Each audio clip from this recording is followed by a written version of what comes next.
Saya akan cerita tentang argumentasi ilmiah bahwa ahli sunnah wal jamaah itu luar biasa. Saya di Jogja berteman banyak para profesor, para doktor, termasuk akademisi sosial yang mungkin pernah di mana-mana. Pernah tanya saya begini, Pak Bahak, kenapa Anda baca kitabnya referensinya luas kok tetap NU katanya. Terus saya bilang, problemnya apa sebagai NU? Biasanya terus mereka mengutip sekian makalah. Kebetulan makalah itu provokatif dan siapapun yang baca makalah itu pasti menjadi NU. Tak jamin ya.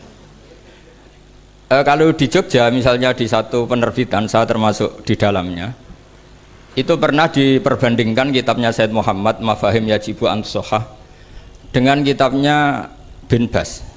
Judulnya Hadihi Mafahimuna.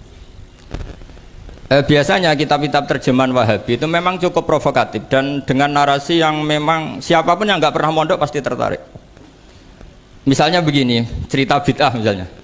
Iyyakum wa muhdatsatil umur fa inna kulla bid'atin dhalalah wa kulla dhalalatin finnar misalnya gitu. Wa kullu muhdatsatin bid'ah wa kullu bid'atin dhalalah wa kullu dhalalatin finnar. Ada yang baca wa kullu bid'atin dhalalah wa kullu dhalalatin finnar. Terus beliau meneruskannya begini, kata Bin Bas. Hadza huwa Rasulullah. Hakama bi annal bid'ah kullaha dhalalah. Terus diteruskan wa jarra asy-Syafi'i faqasama ila hasanatin wa dhalalatin wa sayi'atin. Jadi dengan narasi seperti itu tuh orang itu tahu bahwa Syafi'i itu kurang ajar tenan gitu kira-kira gitu. Jadi dia ini Rasulullah yang mengatakan semua bid'ah ini dhalalah, tapi Syafi'i lancang dengan membagi ada dhalalah, ada sayi'ah, ada hasanah, ada sayi'ah. Ini aneh katanya. Wong Rasulullah yang nabi saja bilang satu semuanya dhalalah kok dia bilang dua kan? Diredaksikan Jaro'a, kira-kira makna sedannya yang lama atau berani, sehingga orang mesti tanya kenapa sih tidak ikut Rasulullah saja. Tapi ini satu ilmu, setidaknya ilmu perdebatan, bukan ilmu hakiki, karena kita tidak tahu yang diridhani Allah yang mana.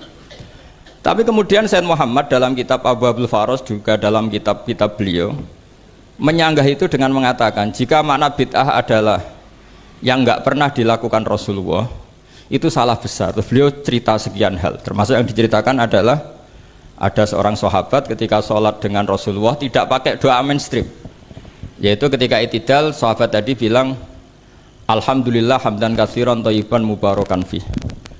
Setelah itu setelah Nabi habis sholat tanya ayyukumul qail, siapa tadi yang melafadzkan itu? Semua sahabat diam karena takut disalahkan.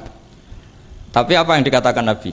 Tidak, saya tidak akan menyalahkan. Saya tadi melihat isna asyara malakan. Saya tadi melihat 12 malaikat. Yabtadirunaha ayyuhum yaktubu awwalu. Semuanya itu bergegas siapa yang nulis awal. Terus kata sahabat tadi, ha anadha ya Rasulullah. Padahal ini satu kalimat yang bahkan Rasulullah tidak mengajarkan. Dan Rasulullah bahkan iskal. Kenapa ada kalimat itu? Tapi toh dibenarkan oleh Allah dan Rasul. Cerita Said Muhammad kedua adalah ada sahabat setiap ngimami itu main kulhu. Wah, ngimami apa saja main kulhu. Singkat cerita makmumnya itu gerutu, ini orang kok main kulhu terus ini. Setelah dilaporkan ke Rasulullah, ditanya sama Rasulullah, kenapa kamu main kulhu? Ini dilaporkan ke saya. Kata si musolli tadi, imam tadi, li annaha sifatur rahman. Karena dalam surat itu semua sifatnya Allah, maka fa'ana uhibbuha. Saya senang itu. Apa kata Rasulullah? Saya disuruh bilang Allah ke kamu bahwa Allah mencintai kamu karena kamu mencintai kulhu. Terus keterusan sampai sekarang itu orang-orang NU baca kulhu terus itu. Karena sekali baca idza samsu kuwirat mesti keponting gitu. Tapi artinya itu dibenarkan Rasulullah min ghairi sabqi ta'limin minhu, tanpa ada pelajaran dari beliau. Runtuhlah teori bid'ah bahwa bid'ah adalah semua yang nggak pernah dilakukan Nabi diajarkan Nabi. Nyatanya beberapa kali Nabi membenarkan sesuatu yang belum pernah diajarkan oleh beliau. Masalahnya adalah tidak semua orang baca kitabnya Said Muhammad atau baca tidak paham. Nah, sementara kitab Hadihi Mafahimuna itu diterbitkan secara masif oleh pemerintahan Arab Saudi dan ada terjemahnya lagi, sehingga yang nggak bisa Arabnya bisa terjemahnya. Dengan narasi tadi bahwa Imam Syafi'i dibenturkan Rasulullah itu kan mesti kalah. Redaksinya itu Jaro'a itu wani pakai hamzah. Kedua, saya ingin cerita dan saya tidak bosan-bosan cerita ini sampai mati, saya tidak akan bosan-bosan. Ada kemandirian al-hujjatul balighah dalam diri kita sebagai ahli sunnah. Begini misalnya, kalimat la ilaha illallah adalah kalimat yang orang kafir 80 tahun saja kalau melafadzkan itu menjadi soro mukminan. Lah ini kita tahlil yang sudah muslim hanya karena kalimat thayyibah justru menjadi kafir. Ini kan madzhab aneh.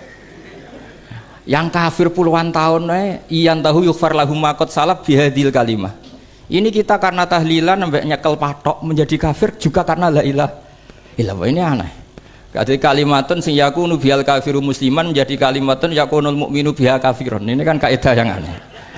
Nah, saya ingin kalau ahli sunnah yang seperti ini sudah mandiri, sudah sehat, ya baguslah seperti itu. Terus yang terakhir, kenapa ditambahi an-nahdiyah? Ya seperti yang dikatakan moderator tadi.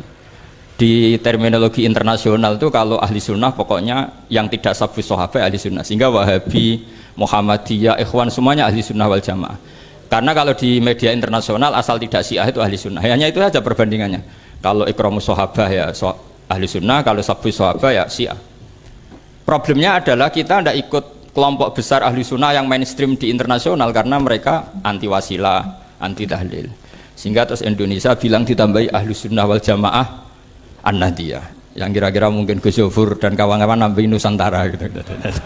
Nah, nanti ini bagiannya Gus Yofur, saya kira demikian. Assalamualaikum warahmatullahi wabarakatuh.